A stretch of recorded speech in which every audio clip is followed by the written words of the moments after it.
Assalamualaikum warahmatullahi wabarakatuh. Selamat siang anak-anak bapak semua kelas 5 yang belajar dari rumah. Moga pada hari ini anak-anak bapak senantiasa berada dalam keadaan sehat walafiat. Pada kesempatan kali ini kita akan melanjutkan materi pembelajaran agama Islam. Akan masuk kita kepada materi kita yang ketiga yang berjudul Aku Anak Soleh. Anak-anak bapak semua yang soleh dan solehah. Pada materi yang ketiga ini ada 3 yang akan kita bahas dan akan kita bagi kepada 2 kali pertemuan. Pada pertemuan kali ini yang akan kita bahas adalah perilaku jujur. Yang kedua, hormat dan patuh kepada orang tua dan guru. Adapun tujuan dari pembelajaran kita ini adalah diharapkan setelah selesai belajar materi tentang jujur dan hormat dan patuh kepada orang tua dan guru, anak-anak bapak bisa berperilaku jujur dalam kehidupan sehari-hari. Yang kedua, anak-anak bapak bisa menghormati orang tua, bisa patuh kepada orang tua dan guru. Baiklah anak-anak bapak semua, kita akan masuk kepada materi kita yang pertama, yakni tentang jujur. Jujur artinya mengatakan sesuatu dengan sebenar-benarnya. Lawan dari jujur ini adalah berbohong. Jujur adalah perilaku yang baik, sedangkan berbohong adalah perilaku yang tidak baik. Kita lihat contohnya. Nabi Muhammad SAW, karena kejujuran beliau dalam kehidupan sehari-hari, Nabi Muhammad itu dulu pekerjaannya adalah berdagang, maka Nabi diberikan gelar Al-Amin. Al-Amin itu artinya jujur. Lalu kita sebagai umat Nabi Muhammad, sebagai anak yang soleh dan solehah, harus menerapkan perilaku jujur dalam kehidupan kita sehari-hari. Apa contohnya? Dalam belajar misalnya. Apalagi kita belajar daring. Bagaimana contoh jujur dalam belajar ini? Ketika kita belajar daring ini, anak-anak apa diberikan kesempatan oleh orang tuanya untuk memegang handphone, untuk mengirim tugas belajar. Maka ketika sudah diberikan kepercayaan oleh orang tuanya, harus jujur menggunakan handphone itu. Kalau orang tuanya mengasih kesempatan pakai handphone untuk belajar, ya digunakan untuk belajar. Jangan digunakan untuk yang lain-lain. Buka YouTube misalnya, mencari sesuatu hal di Google misalnya, itu namanya tidak jujur. Nah, kalau jujur, apa yang disuruh itu yang dikerjakan. Lalu tidak pernah mengingkari apa yang disuruh oleh orang tuanya. Misalnya kasih HP belajar, ya belajar. Jangan dipergunakan untuk yang lain. Ini yang dicontohkan oleh contoh tauladan kita Nabi Muhammad SAW. Jujur dalam kehidupan sehari-hari. Jangan sekali-kali kita berbohong.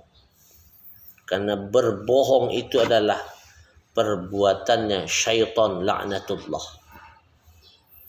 Bagi siapa yang berbohong, maka dia sudah berteman dengan syaitan.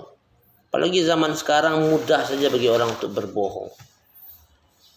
HP bisa membuat orang berbohong. Contohnya bagaimana? Dia punya janji dengan teman,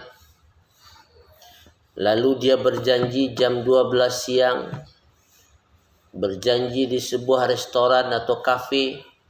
Jam 12 sampailah temannya tadi di tempat tujuan yang disampaikan. Lalu dilihat temannya belum datang, ditelepon, halo, di mana? Temannya ini masih di rumah. Dibilang, oh iya saya sudah di jalan, tak lagi sampai. Itu disebut dengan berbohong, berdosa. Apalagi membohongi orang tua. Bagaimana contoh membohongi orang tua? Ketika orang tuanya menyuruh kita sholat, lalu orang tua tidak sempat untuk melihat apakah kita sudah sholat atau tidak. Bagi anak yang suka berbohong, mudah saja dia berbohong ke orang tuanya. Dia masuk ke kamar, lalu diambil wudhu, lalu dia tidak sholat. Atau dia cuci saja mukanya dan kakinya. Itu yang disebut dengan berbohong. Kalau anak jujur, disuruh sholat oleh orang tuanya, lalu dia pergi ke kamar mandi, ambil wudhu, kerjakan sholat. Itu yang anak jujur. Itu yang disayang Allah itu. Lalu ketika kita sudah jujur, apa keuntungannya bagi kita? Banyak.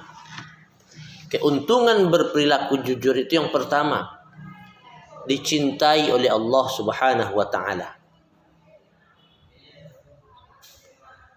Susah loh nak mencari cintanya Allah itu. Nah, kalau kita sudah jujur, kita dicintai oleh Allah dan Rasulullah sallallahu alaihi wasallam. Kalau sudah dicintai oleh Allah, apapun yang kita minta kepada Allah, Allah akan kabulkan. Lalu nanti akan Allah masukkan kita ke surga. Yang kedua, keuntungan berperilaku jujur itu adalah dipercaya oleh banyak orang.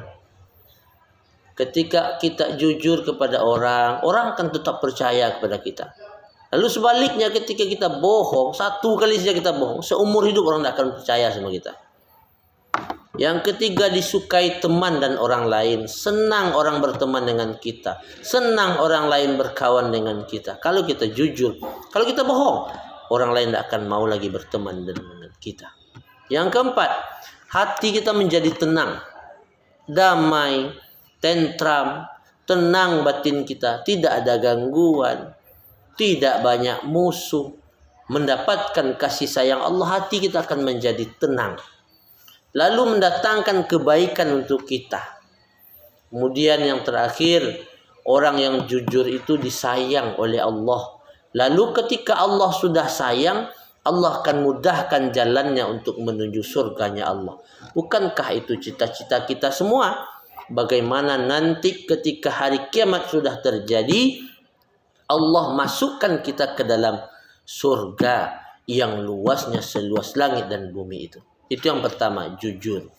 Jujur artinya mengatakan sesuatu dengan sebenar-benarnya. Yang kedua, hormat dan patuh kepada orang tua dan guru. Orang tua kita adalah ayah dan ibu. Lalu sebagai seorang anak, apa tugas dan tanggung jawab kita kepada orang tua kita? Banyak. Orang tua kita sudah mengandung kita 9 bulan, 10 hari, kemana-mana dibawa. Dia tidak pernah mengeluh keberatan, kesakitan, tidak pernah dia mengeluh. Lalu ketika kita sudah lahir, orang tua kita susukan kita 2 tahun. Lalu diberikan kita pendidikan yang layak. Mau sekolah yang mana nak? Mau masuk sekolah yang mana nak? Mau jajan berapa nak? Orang tua kita kasih. Tidak pernah orang tua kita mengatakan tidak ada nak, tidak ada. Tidak ada akan dicarikan oleh orang tua kita. Begitu orang tua kita menyayangi kita. Lalu apa tugas kita sebagai anak? Menghormatinya. Orang tua tidak pernah minta balas kasihan kita. Oh, sekarang mama kasih kamu, besok kamu yang ngasih mama lagi. Tidak ada orang tua yang berkata seperti itu. Karena sudah menjadi tanggung jawab oleh orang tua memberikan pendidikan yang terbaik untuk anak-anaknya. Lalu tugas kita cukup menghormatinya, mematuhi perintahnya, jangan melawan kepadanya. Karena kata ayat mengatakan, berkata kis atau ah saja kita kepada orang tua, itu sudah dosa besar. Ya, kis, ah mama ini nyuruh-nyuruh aja. Itu sudah menjadi dosa besar untuk kita. Setiap hari kita lakukan seperti itu, maka kita sudah menjadi orang yang sangat berdosa besar. Lalu ketika orang tua kita menyuruh, nak tolong mama, nak, kita bersegera mengerjakannya. Bersegera kita mengerjakan. Jangan tunggu ya ma, tunggu dulu ma ya. Jangan ada kata tunggu untuk menolong orang tua, karena itu merupakan lumbung pahala untuk kita. Kalau kita kerjakan dengan ikhlas, insya Allah kita akan dapat pahala. Nah, sikap hormat dan patuh kepada orang tua ini merupakan amalan yang sangat dicintai oleh Allah Subhanahu wa taala. Kata Allah di dalam Al-Qur'an surah Al-Isra ayat 23, "Wa qada rabbuka alla ta'budu illa iyyahu wa bil walidaini ihsana. Imma yablughanna 'indaka al-kibara ahaduhuma aw kilahuma fala taqul lahumā uff wala tanharhuma wa qul lahumā qawlan karīmā," kata Allah. Dan Tuhanmu telah memerintahkan supaya kamu jangan menyembah selain Dia, dan hendaklah kamu berbuat baik kepada ibu bapakmu dengan sebaik-baiknya. Jika salah satu di antara keduanya atau kedua-duanya sampai berumur lanjut dalam pemeliharaanmu, maka sekali-kali janganlah kamu mengatakan kepada keduanya perkataan "ah", dan janganlah kamu membentak mereka, dan ucapkanlah kepada mereka perkataan yang mulia. Itu ayat Al-Quran yang menyampaikan. Jangan berkata "ah", berkatalah perkataan yang mulia. Jangan dibentak, jangan dimarahi. Lalu bagaimana cara berperilaku yang benar kepada orang tua? Yang pertama, bertutur kata sopan kepada orang tua, lemah lembut, menyenangkan hati orang tua. Yang kedua, pamit ketika hendak keluar rumah. Ma, saya izin dulu ke sekolah ya ma. Assalamualaikum. Dicium tangan mama. Yang ketiga, membantu pekerjaan orang tua. Apa yang dikerjakan oleh orang tua kita, kalau kita bisa kita tolong. Dan kita lihat saja. Yang keempat, menjaga nama baik orang tua. Yang kelima, mendoakan orang tua kita selesai sholat. Ya Allah, ampunilah dosa-dosaku, ampuni dosa kedua orang tuaku, sayangilah mereka sebagaimana mereka menyayangi aku sewaktu aku kecil. Yang ketiga, yang berikutnya, mematuhi perintah orang tua. Kemudian patuh terhadap nasihat orang tua. Kemudian menghindarkan perkara yang dilarang oleh orang tua. Nah, itu cara berperilaku baik kepada orang tua itu. Jangan kita melawan, jangan kita bentak, tapi berperilakulah sebaik-baiknya kepada orang tua kita.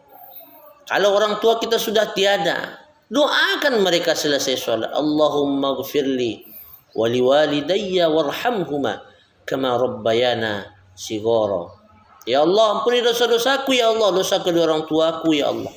Sayangilah mereka sebagaimana mereka menyayangi aku sewaktu aku kecil. Kemudian yang kedua, hormat dan patuh kepada guru. Kalau di rumah orang tua kita adalah mama dan papa, di sekolah orang tua kita adalah guru kita. Orang yang berjasa kepada kita, telah mendidik, mengajarkan kita bagaimana supaya kita bisa menjadi anak yang hebat, bagaimana supaya kita menjadi anak yang soleh dan soleha. Guru tugasnya itu. Lalu apa tugas kita sebagai seorang siswa? Sebagai bentuk hormat dan patuh kita pada guru, yang pertama, tidak melanggar peraturan yang diberikan oleh guru.